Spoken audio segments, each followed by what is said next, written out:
Today in Salt Lake City, sanctions hit a troubled youth facility, a high-profile homicide case slows down, and whistleblower lines light up after a big development vote. Let's get down to business. Dean Bark here. Welcome to the City Report with Dean Bark, coming to you from Salt Lake City. All right, let's dive in. First up, Provo Canyon School, a residential treatment center for teens in Utah County, is back under the microscope. State licensing officials, the folks who regulate care standards for youth treatment programs, have sanctioned the school after a March incident in which a teen was injured in a fight. The teen suffered a jaw injury and a brain bleed. The state concluded the facility delayed necessary medical care.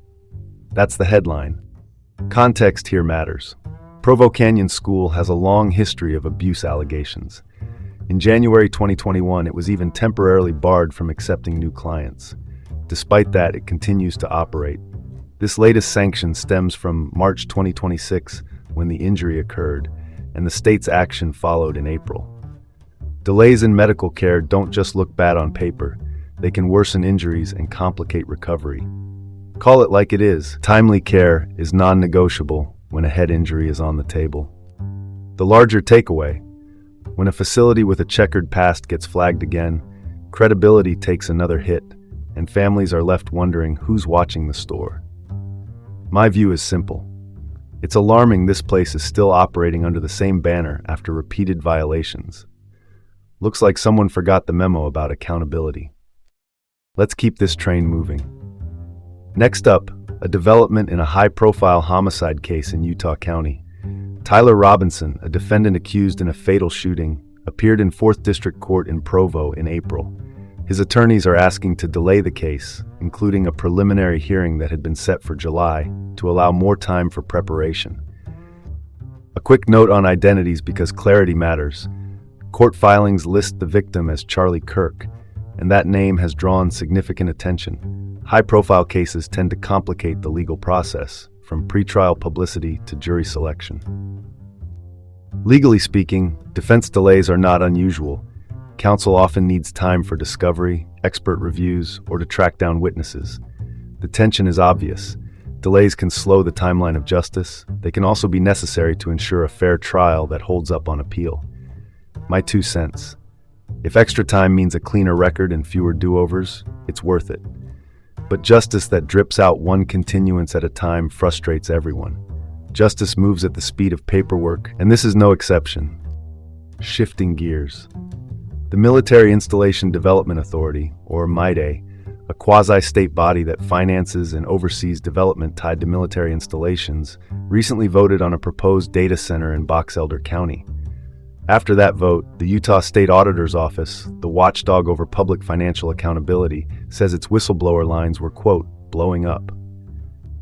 A spike in whistleblower tips typically signals public concern about process, transparency, or governance. The discussion now is whether the auditor's office should have more formal oversight of MIDA's decisions.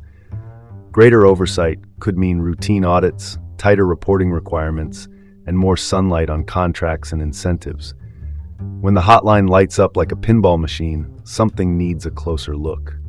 My read: the volume of tips alone warrants urgency. If the public senses corners were cut or information was kept close to the vest, confidence erodes fast. Let's not overcomplicate this. Clear rules, open books, and consistent oversight keep everyone honest. Now, to federal policy with local implications. In May, President Trump rescinded 2 executive orders that had restricted off-road vehicles. Think ATVs, UTVs, and dirt bikes across most national parks. The National Park Service, or NPS, the agency that manages our parks, balances access with conservation. Rolling back long-standing restrictions could change how that balance looks on the ground. What it could mean here in Utah, home to Arches, Canyonlands, Zion, Bryce Canyon, and Capitol Reef, expect debates about where and when motorized access is appropriate. Even with the rescission, local superintendents still have tools: site-specific rules, closures, and environmental reviews. But yes, this opens the door to more pressure for access in sensitive areas. Because nothing says pristine wilderness like a 2-stroke engine, right? The conservation bottom line is straightforward. Off-road vehicles can fragment habitat, chew up cryptobiotic soils, and disrupt wildlife if not tightly managed. My view, removing blanket protections may have consequences that outlive any administration. Policy changes on paper echo for decades on the ground. And now, to visitation pressure close to home. Arches National Park, our Red Rock star, just recorded its busiest April since 2021. This was the first spring without the timed entry system. The Park Service says new congestion management strategies helped at the entrance, but once inside, familiar pain points remained. Crowded trails and parking lots filling early at popular spots. Translation: removing timed entry likely boosted visits, and while traffic flow at the gate improved, the trailheads told a different story. Congestion management is great for the line of cars. It's less effective against a bottleneck at, say, Delicate Arch or the Windows. It's not a trail, it's a conga line. What's the takeaway? Access matters, but so does experience. If visitors spend more time circling for a parking space than seeing sandstone, something's off. My opinion, if timed entry stays shelved, managers may need bolder tools, dynamic closures, shuttles, or caps at key sites to keep the park enjoyable and the landscape intact. And that's your report for today from the City Report with Dean Bark in Salt Lake City. Have a great day and see you tomorrow.